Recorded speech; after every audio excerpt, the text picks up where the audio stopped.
Yesterday part 1 చూసాం కదండి. నిన్న నేను కీమా కర్రీ అనేది ఎలా ప్రిపేర్ చేశానో మీకు చెప్పలేదు. యాక్చువల్గా కీమాని బాగా వాష్ చేసిన తర్వాత అందులో అల్లం వెల్లుల్లి పేస్ట్, ఆనియన్స్, పచ్చిమిర్చి, అలాగే సాల్ట్, పసుపు, కారం అన్నీ యాడ్ చేసి నేను వాటర్ ఎవాపరేట్ అయ్యేదాకా బాయిల్ చేస్తానండి. తర్వాత డీప్ ఫ్రై చేస్తాను ఆయిల్లో.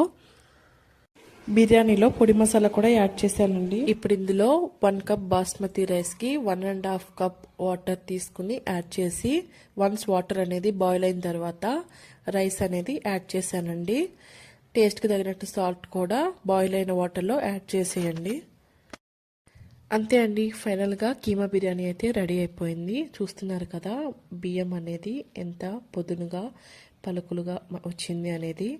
అండ్ టేస్ట్ కూడా చాలా బాగుంటుంది. ఎవరైనా ట్రై చేయని వాళ్ళు ఉంటే ఒకసారి ట్రై చేయండి. ప్రాసెస్ అయితే చాలా ఈజీ. Thanks for watching.